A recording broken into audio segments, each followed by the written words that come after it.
l'école de l'ASCA, qui est une école ancienne, qui a une bonne trentaine d'années maintenant, sur cet art martial. J'aime bien dire art martial aussi pour les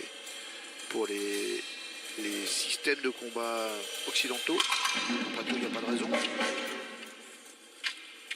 Et à noter que la canne de combat, Emmanuel, est affiliée à la Fédération française de savate, boxe française et discipline associée. Oui, parce que c'est la discipline martiale, si l'on peut dire, même si c'est pas tout à fait la même culture, c'est pas une culture aristocratique, une culture populaire, encore qu'il y a un peu les deux, parce que la savate, la boxe française, c'est une culture populaire, mais que les aristocrates sont allés apprendre. C'est pour ça qu'il y a la canne aussi, parce que la canne, c'était l'outil des bourgeois, des aristocrates, et quand ils se sont privés de leurs épées, ils sont passés à la canne pour se défendre dans les faubourgs.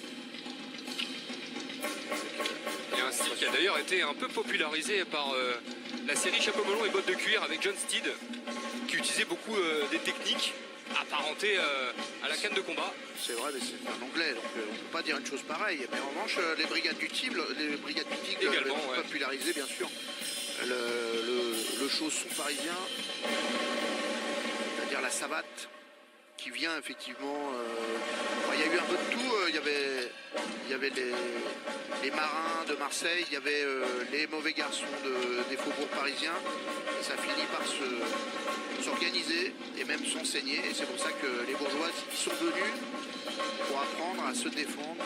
Et bien sûr, la canne, c'est un enjeu. Alors, c'est une arme redoutable, parce que c'est le bâton du quotidien, celui qui peut nous accompagner, même si c'est plus tout à fait notre culture aujourd'hui, et qui est à la fois rapide, puissant et évidemment contendant, parce que quand on prend un coup de canne sur la tête, ça fait mal.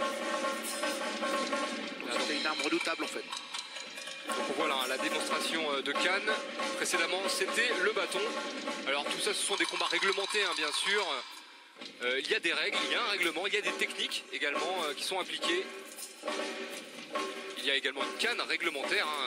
Oui, c'est devenu un sport moderne, comme l'a annoncé le présentateur, Sébastien.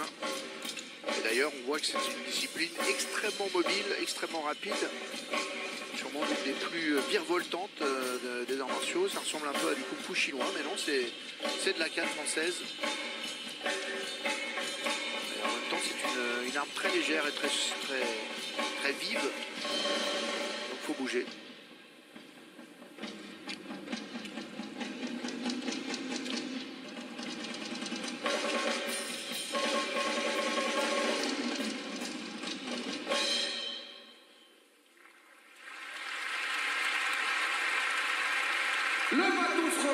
Et le bâton français, on connaissait moins, mais effectivement, ça fait partie de ces vieilles disciplines qui existaient, comme la lutte parisienne, où on avait aussi des enjeux de self-défense comme ça.